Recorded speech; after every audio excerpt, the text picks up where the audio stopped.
ஓம் ஸ்ரீ ராகவேந்திர சுவாமிகள் திருவடியிலே சரணம். நவபிருந்தாவனத்தின் அந்த 9 மகான்களின் திருவடியிலே சரணம். வணக்கம். ஆர்கே டில்லிபாபு பேசுகின்றேன். உலகத் தமிழர் அனைவருக்கும் நீங்கள் அளித்து வருகின்ற மகத்தான ஆதரவுக்கும் அன்புக்கும் மிக்க நன்றி. இன்று நாம் பார்க்க இருப்பது ஜூலை மாத பலன்களை பார்க்க இருக்கின்றோம். வழக்கம்போல் நாம் ஒவ்வொரு வீட்டின் பலனாக சொல்வோம்.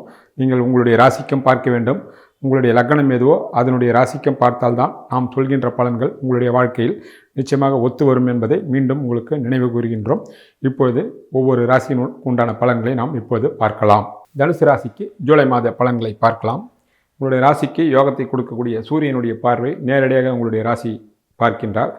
7ஆம் தேதிக்கு பிறகு புதனும் சேர்ந்து தர்ம கர்மாதி யோகத்தை கொடுக்கக்கூடிய சூரியனும் புதனும் நேரடியாக உங்களுடைய ராசியை பார்ப்பார்கள். நாளில் இருக்கக்கூடிய சனி பகவானும் 10ஆம் பார்வையாக பார்ப்பார்கள். உங்களுடைய ராசிநாதன் 8இலே இருக்கின்றார். ராசிநாதன் 8இலே மறைந்தார் என்பது கவலை தேவையில்லை. அவர் உச்சபலத்தோடு இருக்கின்றார். அதனால் எல்லா காரியமும் நடக்கும். ஒரு நாளில் நடப்பது 2 நாள் 3 நாள் இப்படி தள்ளி நடக்குமே தவிர உங்களுடைய ஒரு தடவைக்கு 2 தடவை 3 தடவை நீங்கள் முயற்சி செய்யலாம். ஆனால் நிச்சயமாக வெற்றியும் லாபங்களும் கட்டாயம் உண்டு. ராசிநாதன் 8இலே மறைந்தாலும் உச்சமடைந்து இருப்பதினாலும் தர்ம கர்மாதி யோகத்தை கொடுக்கக்கூடிய சூரியனுடைய புதனுடைய பார்வையும் ஆரம்பத்திலே படுவதினாலும் புதனுடைய பார்வை 7ஆம் தேதிக்கு பிறகு முழுமையாக படுவதினாலும் 1ஆம் வீட்டு பலன் மிக பெரிய அளவிலே நிச்சயமாக கை கொடுக்கும். மதிப்பு மரியாதை அந்தஸ்து கௌரவம் நிச்சயமாக எந்த வகையிலும் சங்கடங்கள் இல்லாமல் காப்பாற்றப்படும். ஆனால் உங்களுடைய வெற்றிக்கான விஷயங்கள் தள்ளி போகும். ஆனால் இந்த மாதம் முடிவதற்குள் மிகப்பெரிய வெற்றி நிச்சயமாக உங்களை ஏதோ ஒரு வகையில் அரவணைத்து கொள்ளும் என்பதே அடிப்படை விஷயம். அதற்கு அவர் உச்சமடைந்திருப்பதே முக்கியமான காரணமாகும். உங்களுடைய ராசிக்கு 2 கூடியவர் சனி பகவான். அவர் 4இலே இருக்கின்றார். 2ஆம் வீட்டை ராசிநாதன் குருவினுடைய பார்வையாலும் ஆரம்பத்தில் சுக்கிரன் புதனும் சேர்ந்து பார்ப்பதினால் 2ஆம் வீட்டிற்கும் 2ஆம் வீட்டு அதிபதிக்கும் குரு பகவானுடைய பார்வை கிடைப்பதினால் குடும்பத்தில் சந்தோஷம், தனப்பிராப்தி, எண்ணிய எண்ணங்கள் ஈடேறுவது, கடன் இருந்தால் கடனை அடைபடுவதற்குண்டான வழியும் வாய்ப்பும் கட்டாயம் உண்டாகும். உங்களுக்கு பணம் வர வேண்டியவர்களாக இருந்தால் அவரும் தரக்கூடிய சந்தர்ப்பங்கள் கட்டாயம் கூடி வரும். குடும்பத்தில் சுப நிகழ்ச்சிகள் நடக்கும். சுப நிகழ்ச்சி நடக்கக்கூடிய வீடுகளுக்கும் நண்பர்களுடைய வீட்டுக்கும் நீங்கள் செல்லக்கூடிய வாய்ப்புகள் உண்டாகும். பொன்பொருட்கள் ஆடை ஆபரணங்கள் வாங்கக்கூடிய வாய்ப்புகளும் கட்டாயம் உண்டாகும். உங்களுடைய சொல்லுக்கும் செல்வாக்கு உண்டாகும். கடனும் உண்டாகும். காரணம் அந்த வீட்டிற்கு விரையாதிபதி என்பதால் அந்த கடன் நீங்கள் சுப கடன்களாக எடுத்துக்கொள்ளலாம். நிச்சயமாக சுப கடன்களும் ஏற்படும். வருவாயும் தாராளமாக வரும். பண விஷயத்தில் சற்று நீங்கள் கூடுதலான சிக்கனத்தை கடைபிடிக்க வேண்டும். யாருக்கும் வாக்குறுதியும் தரக்கூடாது என்பதில் மட்டும் கவனத்தில் கொள்க. காரணம் 1000 தான் இருந்தாலும் அந்த வீட்டுக்கு குரு விரையாதிபதி என்பதால் ஒரு சில விரயங்களும் வரும் என்பதில் நினைவில் கொள்க. உங்களுடைய ராசிக்கு 3 கூடியவர் சனி. அவர் 4இலே குரு பகவானுடைய பார்வையோடு இருக்கின்றார். 3இலே இருக்கக்கூடிய ராகு சகல விதமான தைரியத்தையும் வீரியத்தையும் கொடுப்பார். சகோதர வகையில் ஒற்றுமையும் தருவார். எண்ணிய எண்ணங்களும் ஈடேறும். அதே வேளையில் சகோதர வகையில் உங்களுக்கு சுபவிரிய செலவுகளும் கட்டாயம் உங்களுக்கு ஏற்படும். ஆனால் சகோதர இடத்தில் நீங்கள் விட்டு கொடுத்து செல்ல வேண்டும். 3இலே ராகு இருப்பது மட்டும் காரணமல்ல.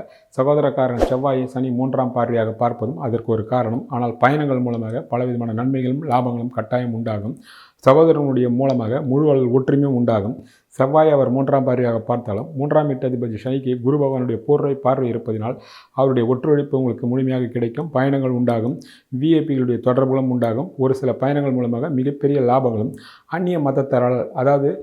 அந்நிய மதத்தாலும் அந்நிய பாஷை பேசக்கூடியவர்களாலும் ஒரு சில ஆதாயங்கள் இந்த மாதம் நிச்சயமாக உங்களுக்கு உண்டாகும். உங்களுடைய ராசிக்கு 4 கூடியவர் குரு பகவான். அவர் தான் வீட்டிலிருந்து 5இலே உச்சபலத்துடன் 4இல் இருக்கக்கூடிய சனியும் சேர்த்து பார்க்கிறார். அதனால் 4ஆம் வீடு வலிமை அடைகின்றது. வீடு, வண்டி, வாசல், வாகனங்கள் மூலமாக சேர்க்கை, இடப்பெயர்ச்சிகள் உண்டாகும். குறிப்பாக தாய்மார்களுக்கு இளையவர்களாக இருந்தால் உங்களுடைய அதிர்ஷ்டத்தின் மூலமாக தாயினுடைய கனவுகளும் ஆசைகளும் திட்டங்களும் நிறைவேறும். படிக்கின்ற மாணவர்கள் கல்வியில் சிறந்து படிக்கலாம். இடமாற்றங்கள் ஏற்படும். ஊர் மாற்றங்கள், வெளிமாநில மாற்றங்கள், வெளிநாடு செல்லக்கூடிய வாய்ப்புகள் எல்லாம் கூட படிக்கின்ற மாணவர்களுக்கு வரலாம்.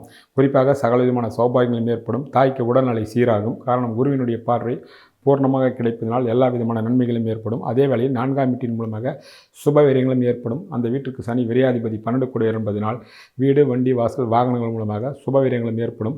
எல்லா விதமான நன்மைகளும் ஏற்படுவதற்கு வாய்ப்புகள் உண்டு. இருந்தாலும் தேவையற்ற கடன் கிடைப்பது என்ற காரணத்தினால் தேவையற்ற கடன்களை வாங்காமல் இருப்பது புத்திசாலித்தனம் என்பது நினைவில் கொள்க. பலருக்கு தாய் வீட்டு செய்ததனால பொன் பொருட்களோ ஆடை ஆபரணங்களோ அது சொத்து சுகங்களோ வருவதற்கும் வாய்ப்புகள் உள்ளது.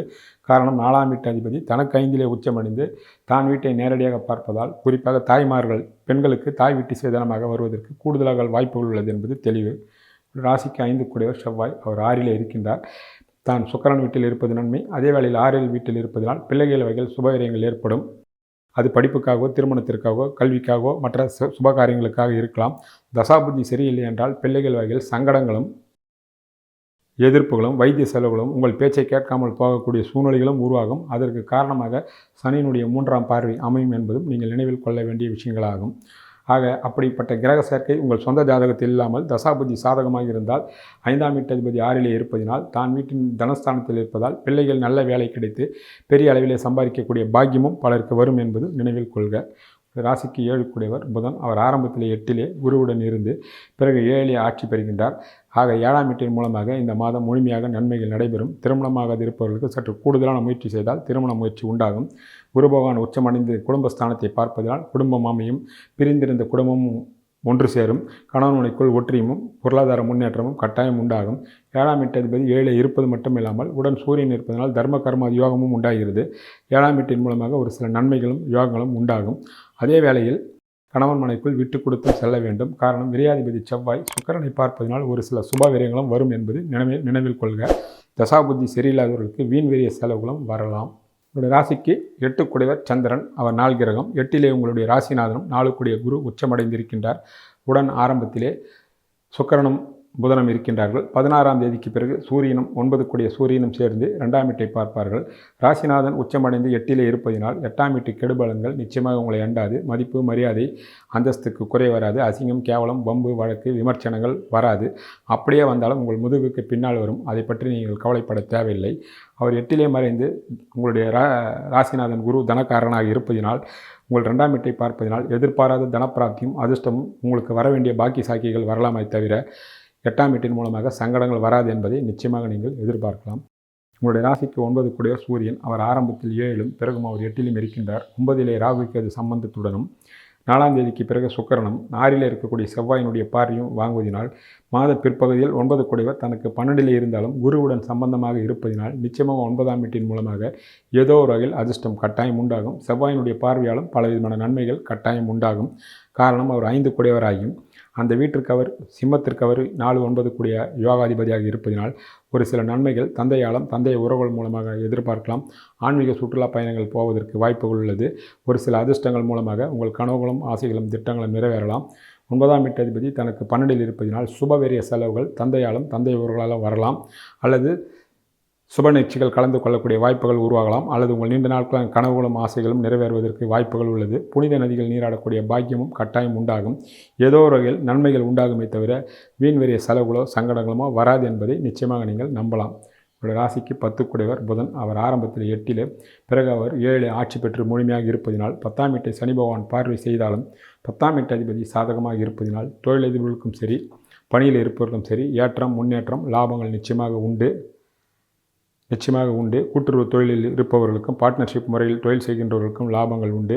அரசாங்க பணியில் இருப்பவர்களுக்கு பதவி உயரும் நிச்சயமாக எதிர்பார்க்கலாம். ஒரு சிலருக்கு வெளியிடங்கள் மாற்றங்கள் பதவி இடமாற்றங்களும் பதவி உயர்களும் வருவதற்கான கூடுதலான வாய்ப்புகள் உள்ளது. தொழிலதிபர்கள் சற்று கூடுதலான கவனத்துடன் தன் தொழிலை பார்க்க வேண்டும். இல்லையென்றால் தேவையற்ற ஒரு சில தவறுகள் நடக்கலாம். தொழிலதிபர்கள் குறிப்பாக மிகப்பெரிய தொழிலதிபர்கள் தனது தொழிலில் கண்ணும் கருத்துமாக இருக்க வேண்டும் என்பதை நினைவில் கொள்ளுங்கள். ராசிக்கு 11 கூடியவர் சுக்கிரன். 11ஆம் வீட்டை எந்த கிரகமும் பார்க்கவில்லை. 11ஆம் வீட்டு அதிபதி ஆரம்பத்தில் 8லும் பிறகும் அவர் 9லே இருக்கின்றார்.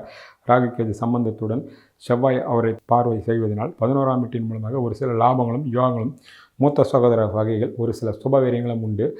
சகோதரக்காரன் செவ்வாயை சனி பார்ப்பதினால் சொந்த ஜாதகம் சாதகமாக இல்லை என்றால் மூத்த சகோதரனிடத்தில் சங்கடங்களும் வீண் விரிய செலவுகளும் ஒரு சிலருக்கு வைத்திய செலவுகளும் வருவதற்கும் வாய்ப்புகள் உள்ளது என்பதை கவனத்தில் கொள்ளலாம்.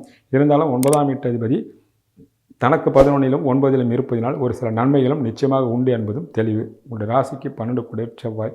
அவரே நேரடியாக 12ஆம் வீட்டை பார்ப்பதினாலும் உங்களுடைய ராசிநாதனும் இயற்கை சுபகிரகமான குரு பகவான் 12ஐ பார்ப்பதினால் இந்த மாதம் முழுமையாக உங்களுக்கு ஆகக்கூடிய அத்தனை செலவுகளும் சுபவிரிய செலவுகளாகவும் பயணங்களும் குறிப்பாக வெளியூர் வெளிநாடு பயணங்களும் பலருக்கு இடமாற்றங்களும் வருவதற்கு கூடுதலாகவே வாய்ப்புகள் உள்ளது. அது அத்தனையும் சுபமங்கலமாகவே முடியும். அதனால் நீங்கள் அதை பற்றி மாற்றங்களை பற்றி கவலைப்பட தேவையில்லை. எந்த மாற்றங்களாக இருந்தாலும் உங்களுடைய வாழ்க்கையில் முன்னேற்றமும் வசந்தமும் வளமாகவும் அமையும் என்பதே இந்த மாதம் தனுசு ராசிக்கும் சரி தனுசு லக்னத்துக்கும் வரக்கூடிய பலன்களாக அமையும். குறிப்பாக 12ஆம் வீட்டை பொறுத்தவரைக்கும் எந்த மாற்றங்களாக இருந்தால் நீங்கள் மனமோந்து ஏற்றுக்கொள்ளலாம். அது ஏற்றமாகவே அமையும் என்பதே உண்மையாகும். இந்த மாதத்திற்குண்டான தெய்வ வழிபாட்டினை பார்க்கலாம். அருகாமையில் உள்ள சிவா விஷ்ணு ஆலயங்களுக்கு சென்று காலையோ மாலையோ நேரம் கிடைக்கும்போது நெய் தீபம் ஏற்றலாம். மகானுடைய ஜீவசமாதிக்கு சென்று வணங்கலாம். எந்த மகான்களாக இருந்தாலும் பரவாயில்லை. உங்களுடைய மனதுக்கு பிடித்த மகானுடைய ஜீவசமாதிக்கு சென்று வருவதும் குலதெய்வம் கோயிலுக்கு சென்று வழிபாடுதல் பண்ணுவதும் அற்புதமான பலன்களை தரும். முடிந்தவர்கள் செய்யலாம். முடியாதவர்கள் வீட்டிலிருந்தும் வெளிநாட்டில் உள்ள தமிழர்களும் வீட்டிலே அந்தந்த படத்தை வைத்து இருந்த இடத்திலே வணங்கலாம். நிச்சயமாக நல்லதொரு மாற்றங்களும் ஏற்றமும் கட்டாயம் உண்டாகும் என்பதே இந்த மாதத்திற்குண்டான தெய்வ வழிபாட்டு முறையாகும். சப்ஸ்கிரைப் செய்யாத நண்பர்கள் சப்ஸ்கிரைப் செய்து கொள்ளவும், உங்கள் நண்பர்களுக்கும் உறவினர்களுக்கும் ஷேர் செய்யலாம். மீண்டும் விரைவில் சந்திப்போம். நன்றி, வணக்கம்.